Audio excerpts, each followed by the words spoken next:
Man, quarterback, that we're starting off with the two biggest positions. Clearly, Harry, our producer, smartly set this up. We're going from the pass rushers to the corners. Seems like the biggest difference makers on defense. Let's see if we can be very, very good with our matchmaking. I want to see where you have. This is my guy because he's from a MAC school. University of Toledo. I went to Miami of Ohio. So anytime I see a possibility of a MAC guy going the first round, I get unreasonably excited. I will probably have a Quinyon Mitchell draft party at my house where I just wave a Toledo flag when he gets drafted. So what do you like about him and where do you have him going?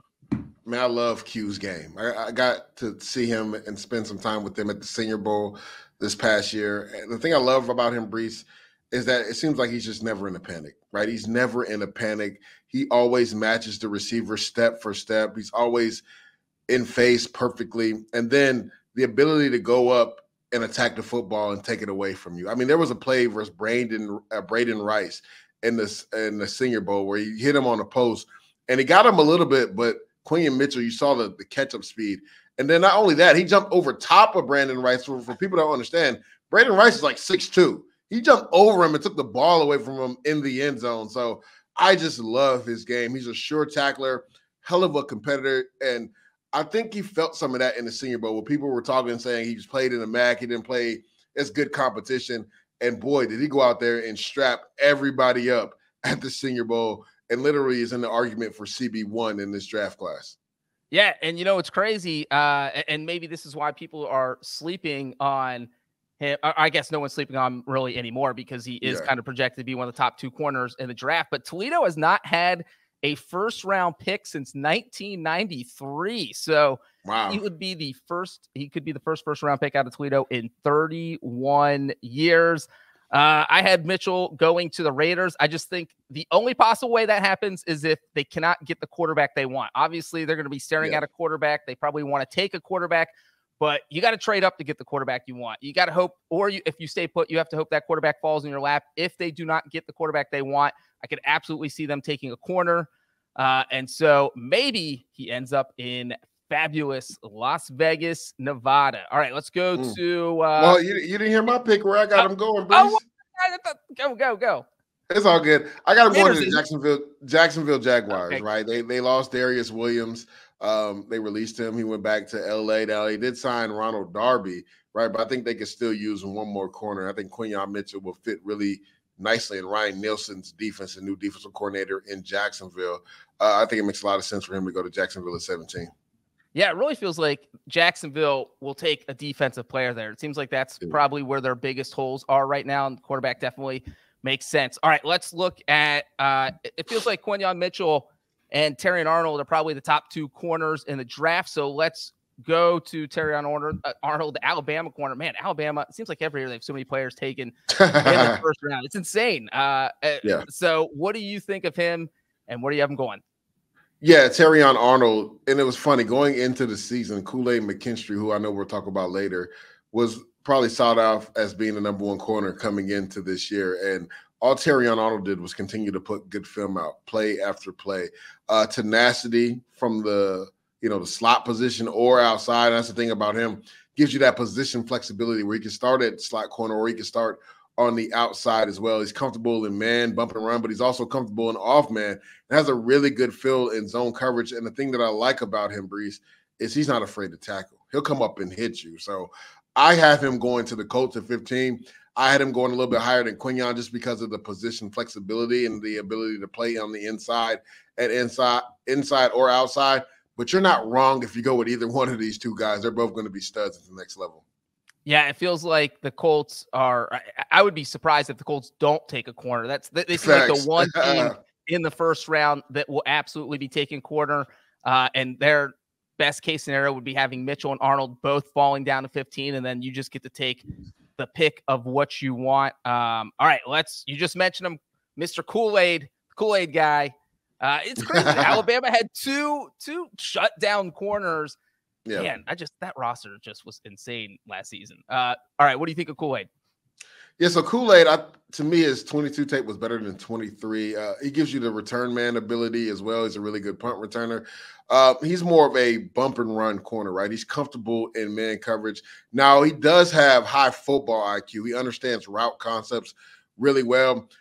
The thing that gives me pause is just in that Texas game, A.D. Mitchell, and it wasn't just him. He gave Terrion Arnold issues too in that game as well. People were wondering about his foot speed, but he did go out there and run a 4.46, I believe, in the 40. So that will quell any questions. It's just like on tape, sometimes you wonder about his foot speed, right? So I actually got him going to the Arizona Cardinals late in the first round and pairing him with Sean Murphy Bunting, who they signed in free agency. That's my spot for KoolAid McKinstry. Let me. Does it concern you at all, or what goes through your head when you see a guy who has film that his tape was much better the year before than it was in his most recent season? Well, there's a lot of things to look at because, Caleb Williams, the same could be said about him in 22 and 23 tape. Was this guy pressing? Did he succumb under the pressure, which is something that you really have to look at as well, because that's something that you have to keep your mind on. Like, if in pressure situations, is he going to falter?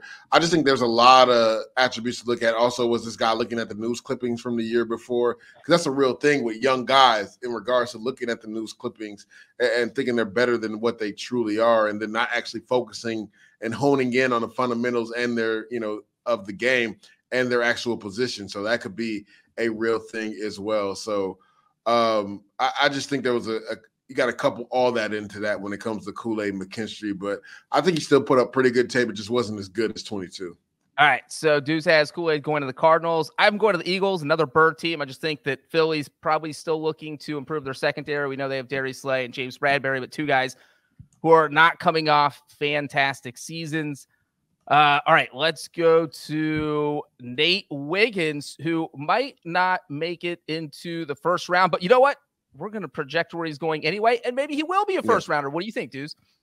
Yeah, when you look at Nate Wiggins, I think going into this process, a lot of people had him as one of the top corners. He's a burner. That's the one thing you see about him. Like, even if he's beat, he has the catch-up speed and the elite catch-up speed to catch up to his receiver, right? Not as physical as you want in the corner. He's really frail, too. I think he's only about 180, maybe even a little bit less than that. So that gives you some concerns as well, right? We remember Emmanuel Forbes last year coming out in the draft, and he kind of struggled with bigger physical receivers this year in the NFL when he went to the Commanders. So that's something that you worry about. But he's another guy I think needs to be in a man. He's comfortable in man coverage situations, right, where he can run with this receiver. I talked about his speed. He's never going to feel like a receiver is just going to outrun him. And he has good length as well. So I have him slated going to the Pats at the top of the second round, right? You pair him with Christian Gonzalez. Got a nice pairing at corner. Yeah, and that would be a young tandem. Maybe you have them for quite a while. And I sent him to Detroit. I know we talked a lot last week about what the Lions are doing at corner, and obviously they made some moves, made a trade for Carlton Davis, signed Amik Robertson, but they did lose Cam Sutton, obviously. So maybe something they look for at the bottom of the first round or maybe even the second round. All right, let's go to Cooper DeJean, the Iowa corner. There's been some, I guess, speculation that maybe teams will want him to move to safety. What do you think of that, dudes, and where are you sending him? I mean, he can play every position in the secondary. We talked about position flexibility with Terrion Arnold.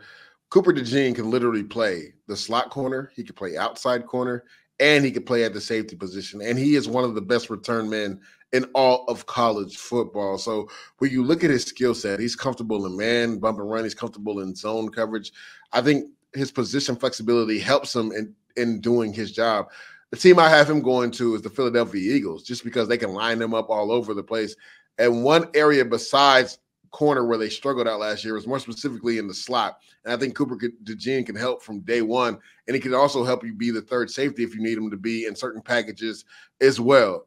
And also be a return man when you really need him back there at punt return to go make an electrifying play. So Cooper DeJean, to me, to the Eagles makes sense. You got to think about it, right? Big play stay getting up there in age. So is James Bradbury.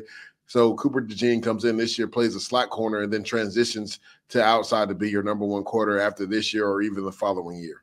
And, with all his return ability, it'll be interesting to see how teams factor in, because maybe you can send him back there to return kickoffs, because returning a kickoff is more like returning a punt now, where you don't have guys right up on you. You have a quick break to kind of scan the field, figure out where you're going to go, and make a big play. So it'll be interesting to see how teams factor that in, and maybe factor it in a little more, since guys with return ability are going to have a little more value this year versus last year. And I sent him to the 49ers. Think they could use a little bit of secondary help, and I think that he would be a good fit there. All right, let's move to our last one in the defensive back section with our corners. Ennis Rakestraw Jr. Dudes, what do you think of him, and where do you have the Missouri corner going? Brees, hands down, my favorite player in this draft. Ooh, it's rare. Wow. It's rare that you find a corner be the tone setter on your defense. That's exactly what Ennis Rakestraw is. I mean, just turn on the Georgia tape. He took on a pulling tackle, knocked him back, and made a play on the quarterback in the backfield, right? At corner, that's what he does. When he hits you, you feel it, right? Really aggressive in man coverage, and then also the flexibility to play in the slot, which is where I think he'll start in his career, with the ability to move outside. Does a really good job staying square, right? And then also being in phase, but also does a really good job of attacking the ball in the air. Now, he only had one interception in college, but had multiple PBU seasons. So that's a guy that I really like. Like I said, he's my favorite player in this draft. I think the Packers at 25 make a lot of sense. Ooh, so pair him with Jair Alexander, and they just signed and Xavier McKinney. Yeah, but I think they have Stokes too. So like he'll be able to start in the slot right away. That would be a good secondary in Green Bay.